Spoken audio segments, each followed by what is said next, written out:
Yun, isang mapagpalang araw ulit mga kalakwatsero. Ngayon, panibagong araw, panibagong vlog. So, wala tayong lakwatsa ngayon. Dito lang ako sa, dito lang tayo sa ating likod bahay. So, ang gagawin natin, ipagpapatuloy lang natin yung ating ginagawa rito na nagtatanim-tanim ako dito sa likod bahay.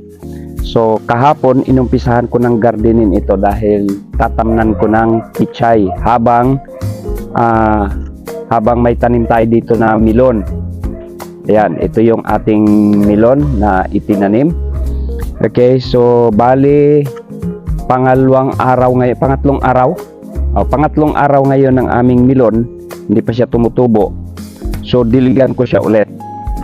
Tapos maya-maya ay ituloy ko yung pagbungkal ng lupa.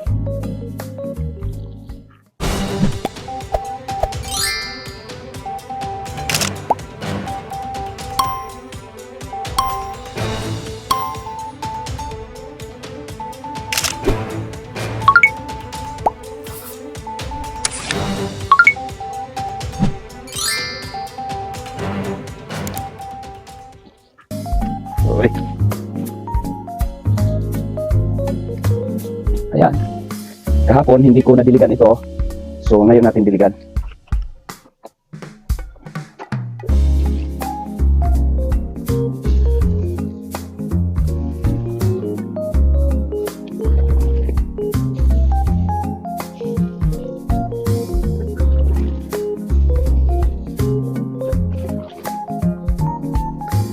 Siya nga pala mga kalakwatsero, meron ako ditong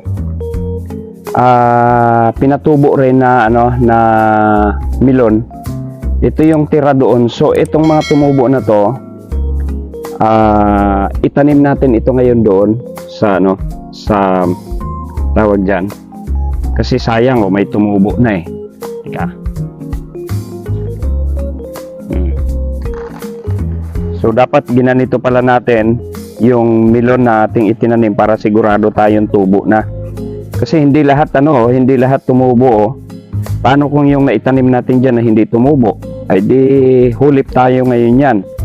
So itatanim ko yung may puti na. Mamaya na natin ituloy yung yung tawag diyan. Pagdidilig. Ito muna unahin natin.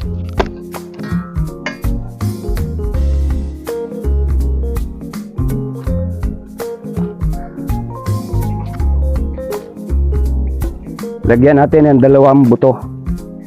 Dalawang may tubo. Yan. Yun. Dapat pala ginanito ko muna, pinatubo ko muna para sigurado talaga siya.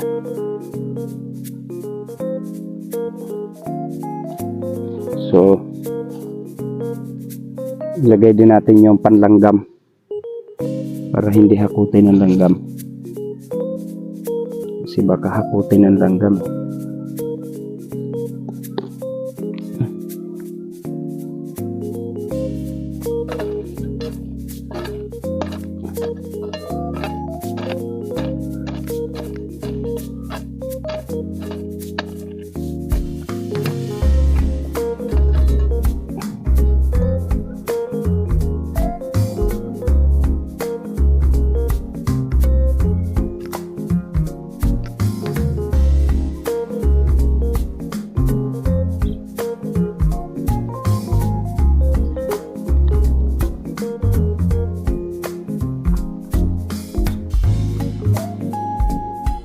Yung mga hindi tumubo, iwanan ko lang ulit dyan.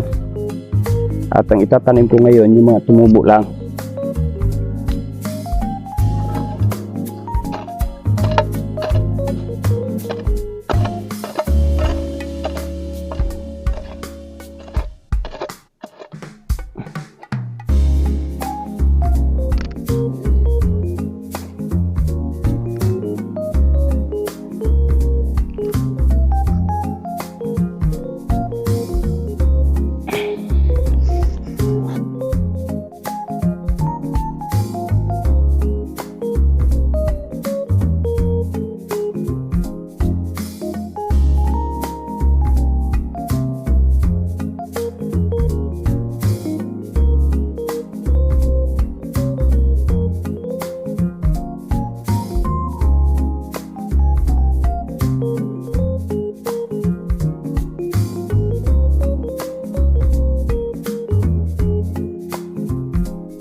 Yan, tamnan na natin ngayon to mga kalakwatsero.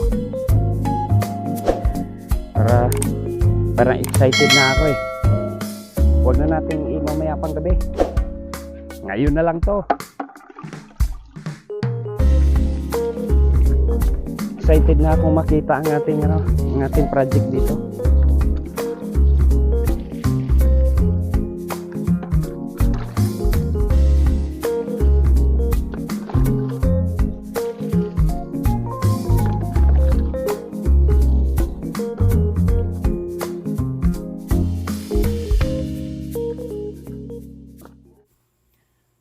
Ayan, ito na nga. Magtatanim na tayo. Itatanim na natin yung ating pichay.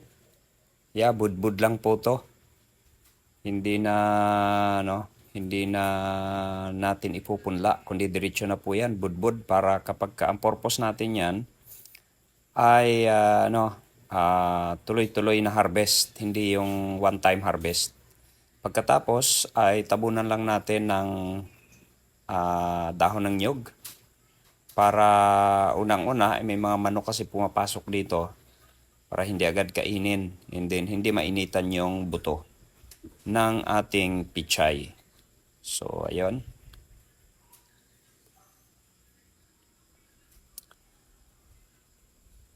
Kaya tapos na po tayo. Dagdagan ko na lang ito ng dahon ng saging doon sa mga ilan na hindi natabunan. Ayan, dito ko na lang ilagay para hindi mainitan yung ating buto, yung ating binhi ng pichay. And then, abangan nyo po sa susunod na video ang ating pong tanim dito, pichay at saka melon. So kung anong mangyayari after 10 days, balikan natin.